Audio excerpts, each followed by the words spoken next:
young men who were raised, most of them like raised secular, right? They went through the whole new atheism thing. They never went to church. They never grew up. I mean, I talk to so many guys, so many young men, I see, connect with me on X and places like that where they're like, hey, I was not part of the church at all. I was not a Christian. And I see all of the evil everywhere, right? I see the things like you were talking about, like they are sacrificing babies. Like they care about this more than anything else. The ability to murder a baby. They see things like the Ukraine war, where it's like our rulers just decided to have a war and kill millions of people for absolutely no reason. And our proxies have banned the majority Christian faith. Yes. Banned the majority Christian faith, the majority faith, which is Christian, in Ukraine. And I just wonder, just to go back to the atheists for a second, what do they make of this? Like, I certainly understand being agnostic. Like, I don't know. I get it. Yeah, I can see why someone would have that viewpoint. For sure. Yeah. I think that's a pretty normal, place to be. I think it's wrong, but I don't think it's crazy.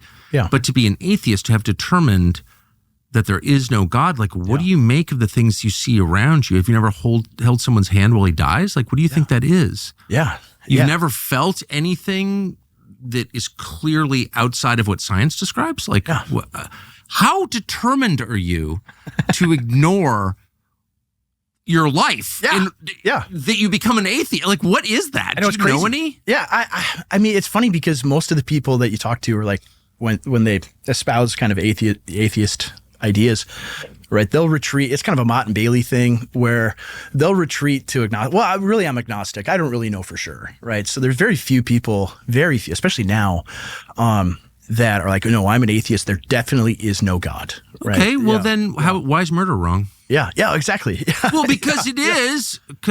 Well, okay, I think it's right. Yeah. So how can you tell me it's wrong? By what authority? Yeah.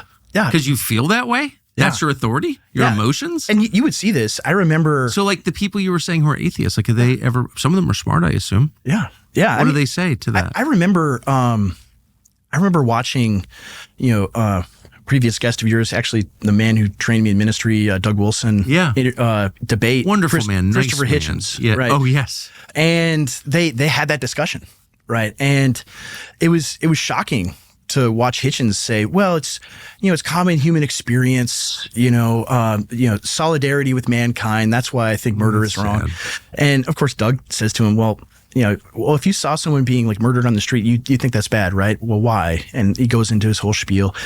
And he's like, well, what if it's a pregnant woman and her baby's being murdered, right? You would just say, well, no, you need to have a medical license for that to kill that person, right? And like what did Christopher say? He's like, oh, you're being flippant. You wouldn't go down that road.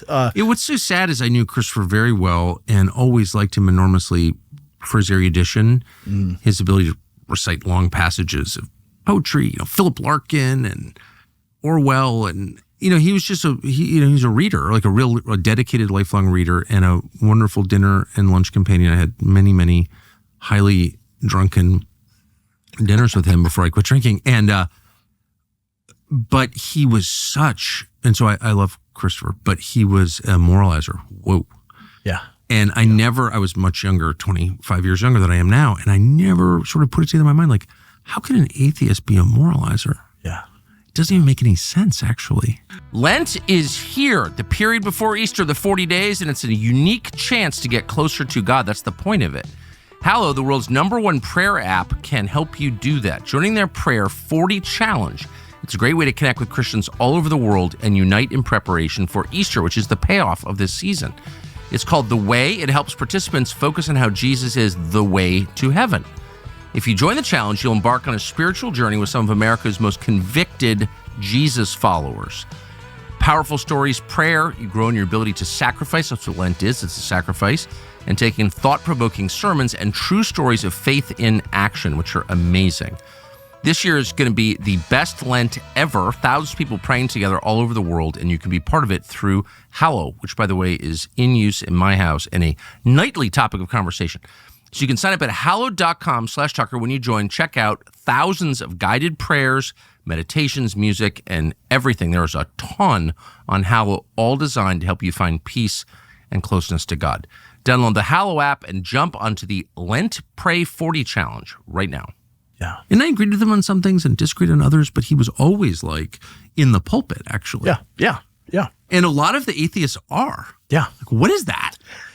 Well, I think so much of it is atheism really is An like atheist moralizer. Yeah. It's hilarious. Well, it's a Christian heresy. Like they want to have all the things of Christianity just without God there, right? So they want to be able to pursue all of these things, right? They want to be able to say this is right and this is wrong, but have no authority to ground it on, right? Just by their say so, right? It is such a though. I mean, conundrum. Yeah. What? It's wrong. Well, and you could see Okay, why? Yeah, you can see why it's breaking down though today Under the weight of its own silliness. Yeah. It creates this vacuum and it's being replaced by something. So all of the moralistic energy is still there, and now it's gone to things like transgenderism, abortion, Yes. Gaza, whatever. Like it goes to all of those routes. It goes to BLM and rioting. Yes, like that's right. And so Because it's highly religious. It's in us. Yeah. It's in us. We can't get away from the conviction, the true conviction that some things are right and some things are wrong. Yeah. It's fundamentally human. Absolutely. So, but an atheist would have to, by definition, be utterly non-judgmental about everything. Like you would think they should be, but they're the most judgmental people. It's unbelievable. Right? I mean, Christopher at dinner was always lecturing me about the Kurds. And I'm nothing against the Kurds. Yeah. I don't know much about the Kurds. I ran into them in Iraq. They were the most bloodthirsty people in Iraq. I did notice that. Yeah. But he was so, again, I'm not against the Kurds. I'm not an expert in Kurdishness. But he would like lay down his life for the Kurds. Yeah. I remember thinking, what is this? And it was the need to sort of find a good guy and a bad guy and put yourself on the good guy's side. Yeah. And that's human. Like it's human. We want that's, that. That's totally true. Yeah. So what did you say to your church when you left? That was one of the hardest days of my life. I believe it. To tell them I'm leaving. I'm going to Tennessee. And it was difficult. I still have a connection with them, relationship with them. I'm still trying to find them a pastor to replace me. Right? It's hard for me to do that because well, you left, Andrew. Why do you want me to go there now? But they need one, and they're wonderful, wonderful people who have blessed me immensely. And I just told them that no, I have to leave Minnesota. There's a place for me there in Tennessee, and it's ultimately what is best for my family's future. Thanks for watching our YouTube channel. We hope you'll subscribe to it. And by the way, you can hit the little bell on there and get notifications every time we produce a video. We hope you'll do that also.